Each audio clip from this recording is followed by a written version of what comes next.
A very good morning, class. My name is Ankush Panwa and I'm your English spoken teacher. Alright, so last time, if you guys have seen that we have started learning vocabularies. Vocabularies क्या होते हैं?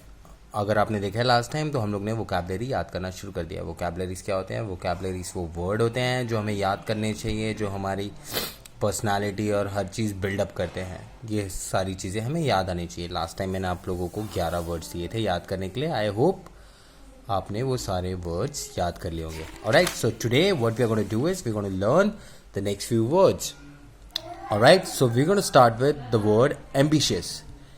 Ambitious means desire to fulfil the dreams. मतलब आपकी इच्छा कि आप अपने सपने पूरे कर सको, उसको एम्बिशियस बोलते हैं. इसको हिंदी में अगर समझाए तो. इंग्लिश में अगर आपको उसका एक सेंटेंस बनाना है तो आप मेरा चीज़ें ध्यान से सुनिए. आप इसे बार बार रिपीट करके सुनिए. अगर आपको सेंटेंस लिखना है, यहाँ पे लिखा नहीं हुआ है. I am ambitious when it comes to becoming an IAS officer. I am ambitious when it comes to becoming an IAS officer. Alright? So, herald. Herald is to give news. Herald का मतलब होता है खबर देना. Alright? काफ़ी अच्छा newspaper का brand भी है US में. अगर देखा जाए तो न्यूयॉर्क टाइम्स में हेराल्ड करके, the herald. So I heralded India storm is coming towards us. नहीं, ऐसे हेराल्ड यूज़ नहीं होता है. ये जो सेंटेंस लिखा हुआ है इसको हम लोग करेक्ट करेंगे. इस सेंटेंस को हम लोग यूज़ करेंगे तो ऐसे लिखेंगे, and herald was given to us that there was a storm coming by.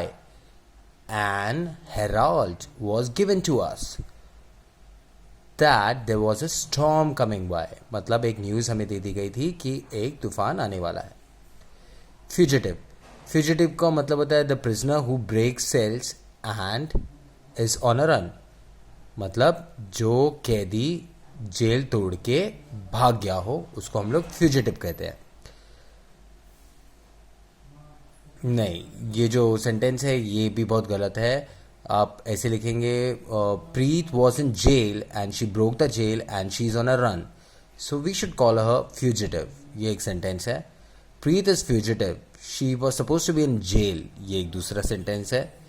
तो आप ये दोनों सेंटेंस वैसे यूज़ कर सकते हैं. तीसरा वर्ड अगर हम देखें तो गैल्वेनाइज. गैल्वेनाइज का मतलब होता है to pump up the crowd. मतलब आप पूरे भीड़ को उत्साहित कर दे. So the speech from the chief minister galvanize the crowd. इसका एक सेंटेंस का मतलब ये आएगा कि मतलब जो स्पीच जो दी थी वो गैल्वनाइज द क्राउड. देखते हैं इस बच्चे ने क्या लिखा है. Mister Sinha galvanise to take the right of the field. Okay, उन्होंने ये लिखा है कि मिस्टर सिन्हा ने क्राउड को उत्साहित कर दिया.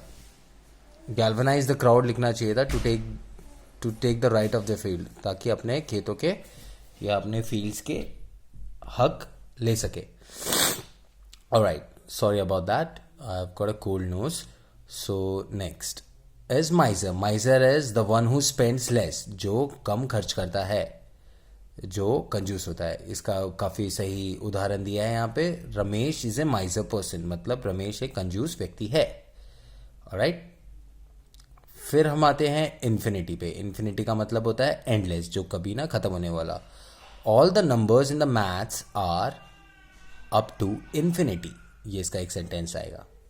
ऑलराइट, फिर हम आते हैं आगे के वर्ड पे जिसका मतलब है आर्सेनल. आर्सेनल का मतलब है एक जगह जहाँ पे आप सारे वेपन्स रखते हैं. Alright, so don't tell anyone that there is a countries that Here is a country's arsenal is the right. किसी को मत बताना कि यहाँ पर हमारे वेपन्स रखने की जगह है, हमारे देश के वेपन्स रखने की जगह है. इसका मतलब ये है.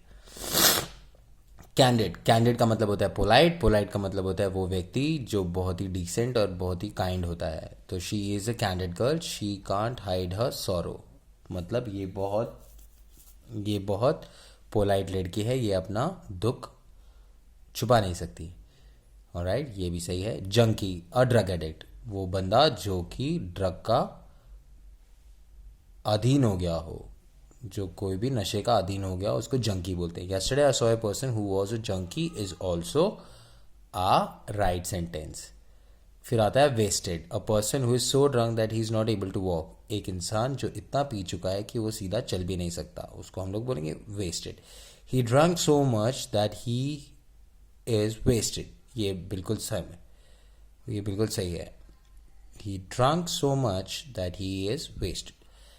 फिर हम आते हैं एम्बुश के ऊपर. एम्बुश का मतलब होता है एक सरप्राइज अटैक. सरप्राइज अटैक मतलब बिना किसी को बताए अगर आप पीछे से कहीं से भी अटैक कर दें तो उसको एक एम्बुश कहा जाता है. He attacked on my head and he ambushed me, मतलब उसने मेरे सर पे वॉर किया और उसने मुझे एम्बुश कर दिया. ऑलराइट, सो इसी के साथ आज के वो कैप्स ख़त्म होते हैं. आज हम लोग ने 12 से 22 वो कैप्स किए हैं, कल हम लोग आगे भी करेंगे. So with that the class is over guys. Have a nice and lovely day.